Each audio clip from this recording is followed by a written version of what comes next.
I'm speaking with Michael Bedar, the documentary filmmaker of Simply Raw, Reversing Diabetes in 30 Days on Your Supernatural Life here on Green 960. For podcasts of this show, go to yoursupernaturallife.com. So, Michael, let's talk about what are some of the great things that happened during the making of the film?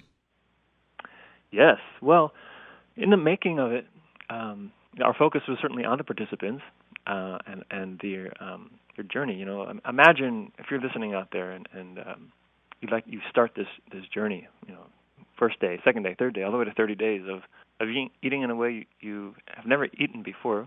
All plant-based live foods. There's going to be some dramatic, possibly changes in things you might not expect. So let's see. I will start with a woman named Michelle who came to us from New York City, and she just loved, her background was just like loving desserts, just really kind of living to eat. Mm. And we can relate. A lot of us can relate to that. Yeah. Mm-hmm. And during her first few days, everybody, and I mean that everybody is different, and her response to the first few days weren't maybe as full-on positive as the other participants. Her blood sugar actually stayed high for a while, and she almost wanted to go. And in fact, she decided that she was going to go.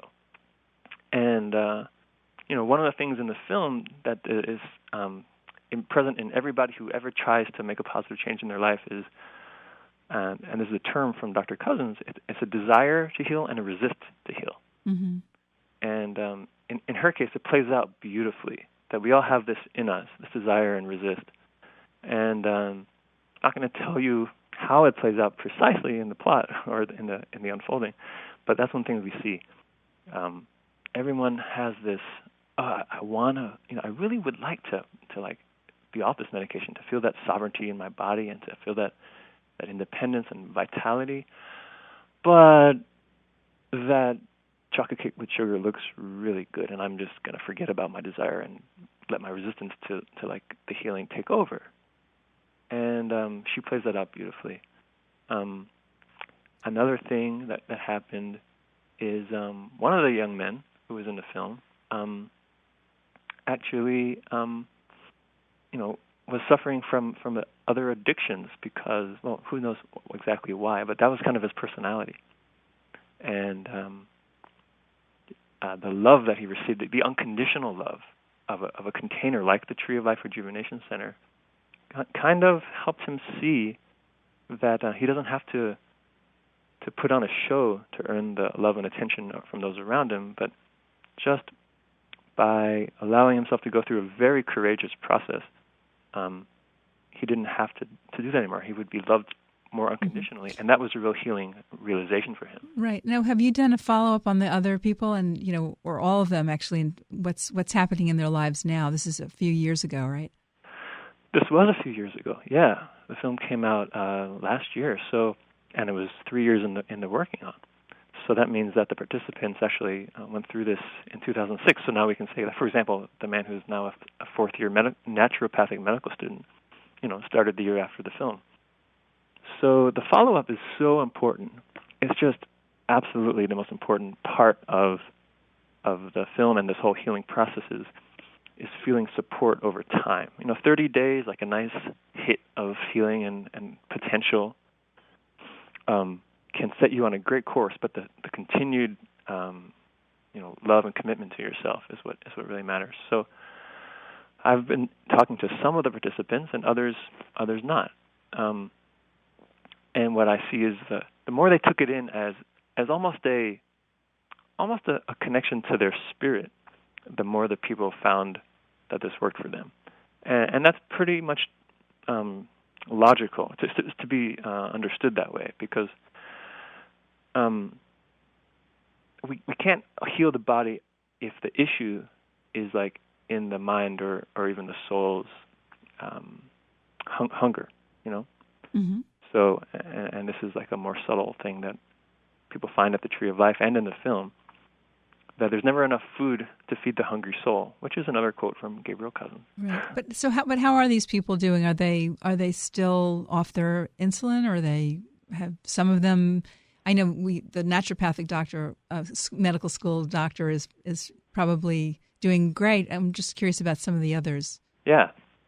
It's mixed. You're right. The naturopathic student who did this, who was in our program, is still off of insulin. And it's very inspiring to see him.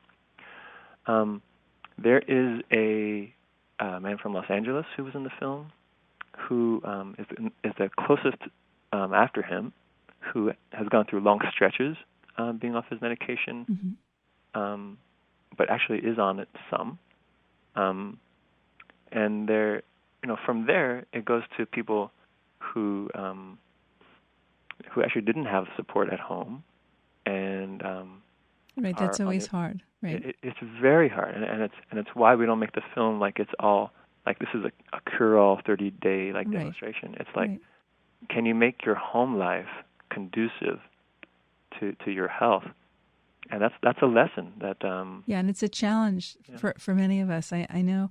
I want to let people know that your film is going to be shown live with some anti-diabetes cuisine tasting, which is co-presented by the Mandela Organic Food Marketplace on Sunday, December 12th from 4 to 8 p.m. at the West Oakland Senior Center. And people can register for that at eat-reel.org.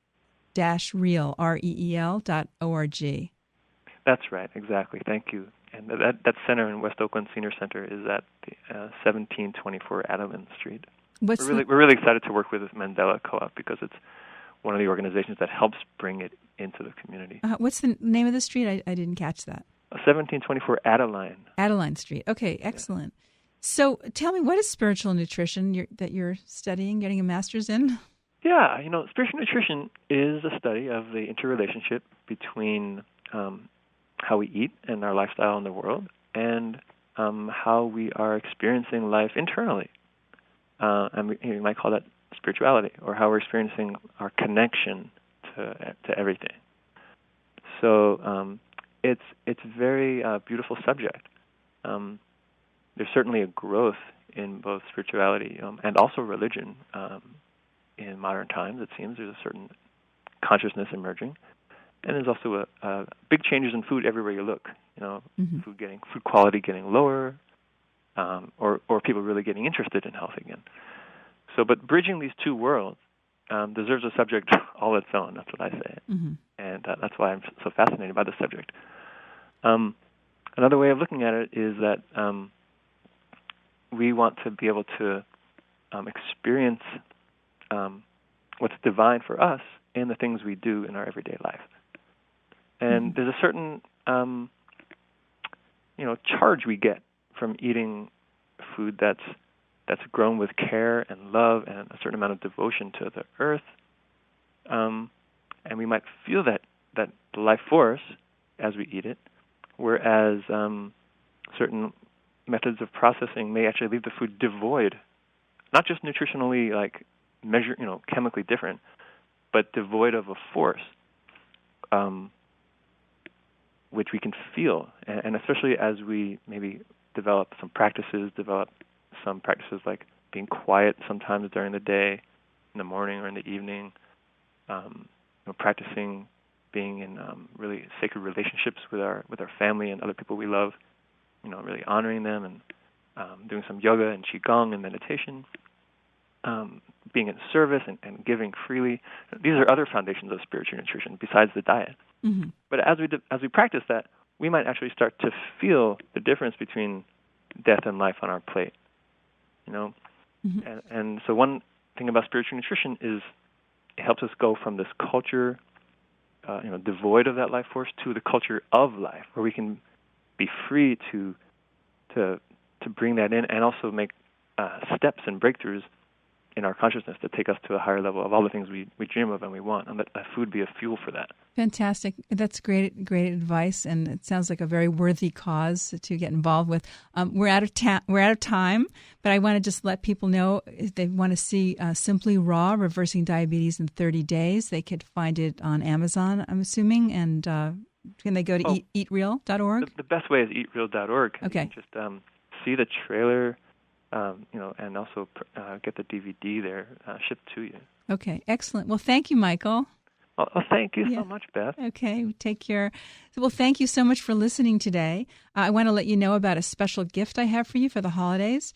If you type in supernaturalmom.com/free gift, you can download a free 20-question quiz from my book, Supernatural Home, to help you determine where, when, and how you are unwittingly being exposed to dangerous chemicals from everyday products in your home. Plus, you'll get tips on turning your home into a safe haven with my 10 easy ways to have a supernatural home. And also take advantage of my expertise where I can come into your home and help you go organic from your food, personal care, and household products, and even check your electromagnetic field levels, which are, for most of us, kind of off the roof. And it's a really good thing to get under control. So email me at beth@supernaturalmom.com and tell me that you heard it on this show, and you'll get $25 off the price of my service. Well, thank you again, and have a supernatural life. This is Beth Greer.